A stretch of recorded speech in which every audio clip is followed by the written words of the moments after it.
welcome to the committee, and I just start by commending the work of the Shared Island Unit thus far, and I think it's the initiatives you've outlined are very welcome and very successful. I mean, you've been funding projects or progressing projects. The research you've carried out is proving very informative, and the inclusive dialogue that you're enabling to happen is extremely important.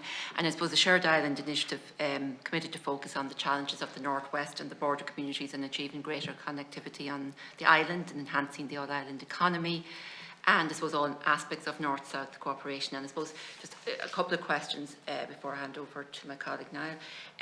IBAC published a paper recently dealing with the development of the all-Ireland economy, and it reflects, I suppose, the growth of the economy from the Good Friday Agreement to 2016 and Brexit, and then post-Brexit as well.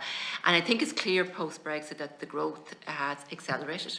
But IBEC calls for both the Irish government and the executive in the north to move to the next stage and plan the growth of the all-Ireland economy, because thus far it seems to have spontaneously developed, and they believe it requires planning. So I'm just wondering, have you met with, or will you be meeting with IBEC to discuss its report and in particular suggestion of planning for growth? And what arrangements can be put in place by yourselves and with IBEC maybe and its northern counterpart to plan the growth of the economy, especially in the absence of an executive? And I suppose as well, in relation to North-South connectivity, I think you've stated support for the long overdue A5 corridor, linking up with the N2 on the southern side. And so with this in mind, there's no financial commitment from the shared initiative to fund the A5 or the N2. And I think the completion of which would transform life for those living in this regency. So it's not mentioned in the 2022 report.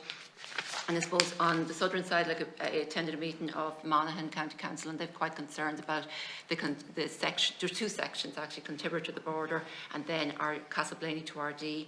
And there would have been a significant development or significant investment put into design stages of those two roads, and that's been spent to date. But now there's no security of funding for moving forward, and it's time sensitive because the design standards change and the surveys obviously too will date. So I'm just wondering, you know, how can you comment on any sort of support for progressing both the A5 and A2? Right, yeah. Maybe I'll start with the A5 then. And I mean, I suppose just to state, look, you know, we see it, and when I say we, I mean the government sees it as a key piece of infrastructure to the Northwest. That's always been the rationale behind the support for the A5. You know, the Irish government remains wholly committed to it. It was in the New Decade New Approach Agreement. It was in the revised NDP when we talked about connectedness on the island with particular priority to the A5. But as you well know, it has been mired in a range of planning and legal processes for more than 10 years now. So I think that, and as I understand it, there may be some progress, there is some progress in that the planning inquiry is due to resume on the 15th of May. But it's not clear to me, you know, I don't have a line of sight on when that would come out with its report. I think that, so the commitment is there, but until, and as the Taoiseach put it recently, you know, once we can begin to see the pathway to the actual delivery of the A5, then we can engage on the funding commitments. But it's simply not feasible at this point without knowing that the project is cleared to go ahead. It becomes very difficult for us to put figures on support at this point. So we remain in close contact with the Northern colleagues in the Department of the Infrastructure. We continue to look very carefully, you know, follow the project development, and there is an overarching commitment there. But it's you know, there's a timing question about when you would put a figure on that. And that timing is out of our hands because it's in the hands of the processes in Northern Ireland. I'd have to come back to you actually on the pieces on our side of the border, and I know there have been discussions about that with our Department of Transport, but I can come back to you on that. Okay. In terms of the all-island economy more broadly, absolutely. I mean, we work very closely with IBEC. We meet them frequently. We find, obviously, their reports are very, very helpful. I think that, and indeed, the voice of business was probably one of the very first voices to speak about the importance of cooperation on the island, going way back. Where I think we see a contribution, so we continue to work with IBEC in terms of their proposals.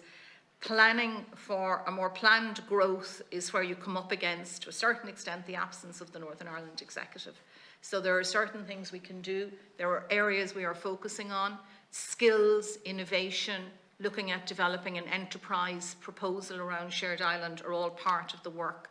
But to a certain extent, that is a planning for growth has to involve the executive on the other side as well.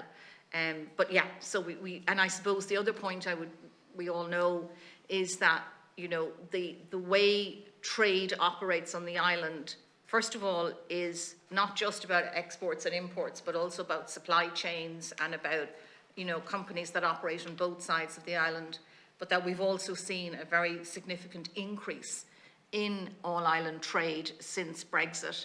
And I think we would feel that with the Windsor framework now in place, and we hope a clear and certain path for Northern Ireland business, that would contribute also to new investment into Northern Ireland, but it also is actually an opportunity for, particularly for the SME sector in Northern Ireland, to trade on the island using their advantages now under the Windsor Protocol. So I think, or Windsor Framework. So I think there are a number of strands to it. Yeah.